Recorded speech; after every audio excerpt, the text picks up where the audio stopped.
Hour number 2 officially underway for the early line right here on the SportsGrid Network, Sirius XM channel 159. Davis and Donnie here in the morning. Hot topics, you know we cover them all, keep you updated here. And maybe a topic that came out yesterday that the NBA would like to bury as quickly as possible. In the past, we've seen issues with referees going a little bit rogue and calling fouls to try to cover lines. Hopefully the NBA was like, phew, we're done with that. But now we have an epidemic, maybe with the players, maybe not. The reason why we're finding out is legalized gambling is designed to catch these flags here and these betting irregularities. The guy we're talking about, the Raptors, Jontay Porter, lifetime ban from the NBA, was found to be gambling on Raptors games, gambling when he was in the G League, taking under props, but more importantly, sharing information about the Raptors and himself with other gamblers in hopes to cash in with winning bets here. And it looks like that's going to result in a lifetime ban. We won't see Jontay Porter playing in the NBA anymore here, Davis.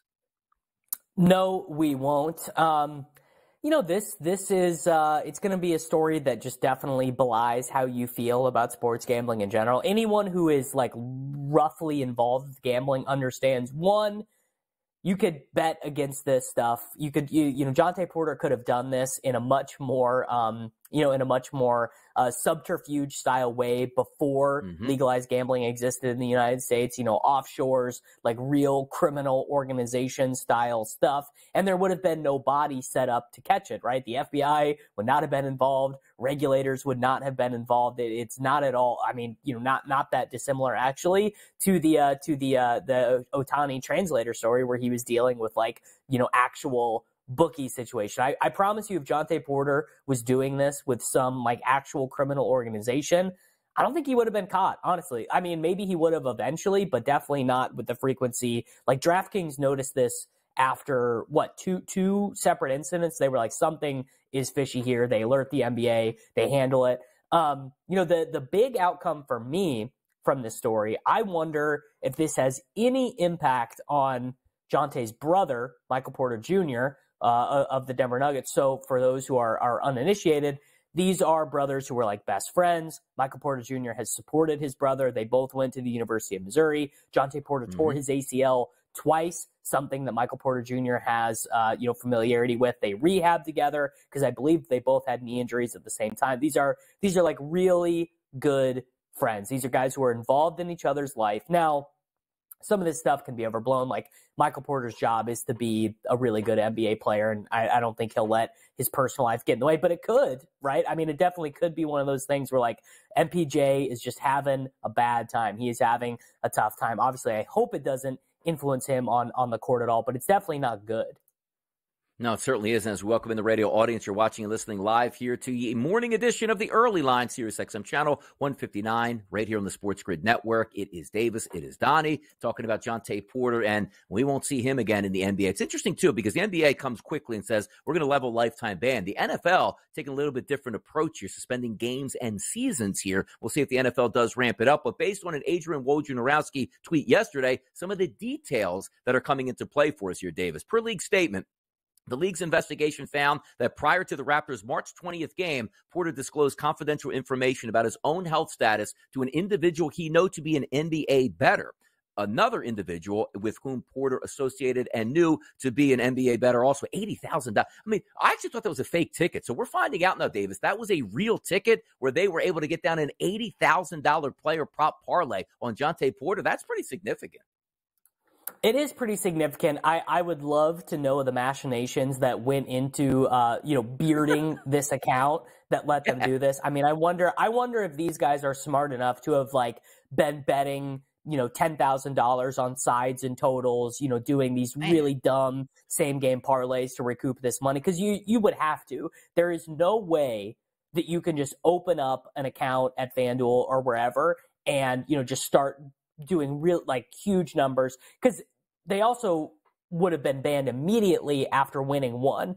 So if that ticket that was floating around about the $80,000 same game parlay with the Jontay Porter unders, your account would have been limited immediately. It would have been you could bet $11, moving forward. So they would have had to have been pretty smart and pretty sophisticated, which does not shine that well on Porter and his buddies, because it means that it was pretty dark. And it is, famously, they would always say, about like Pete Rose and stuff like, oh, he was betting on his team.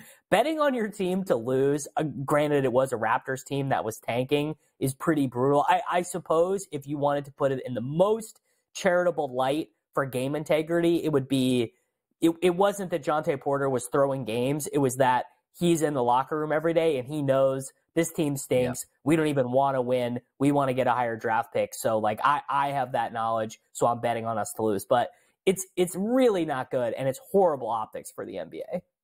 No, it is terrible optics, and you're right about that, because some people don't understand like the concept of what actually takes place. And I always get a kick out of Pete Rose, who always swore he bet on his teams to win, but they go back and take a look at some of the films and some of the footage, and hey, Pete, your starting pitcher only went 1 2/3 innings here. What happened with that? Yeah, Pete Rose wasn't only betting on his team to win. He's probably betting more on his team to lose, because that's something that you can control. But also the betting optics there, you're right. If you sit in the locker room at noon, and what do we talk about here and always joke about on the early line? We handicap NBA regular season games between 8 to 11 a.m., only to laugh at the actual starting lineups that are going to be that night's game, which come out about 5 o'clock. Oh, look, 3 guys sit out. He gets that information first and relays that over. Hey, by the way, so-and-so's not playing tonight. This guy has an ankle injury nobody knows about. Go ahead and bet against it. But I believe the one that came out that was under scrutiny, he bet them to lose. And I believe the Raptors actually won the game, or at least he lost that bet, whichever he was able to place in that point. But you're also taking a look at, if it was LeBron James, Dame Lillard, Giannis Antetokounmpo, like superstar players that are scoring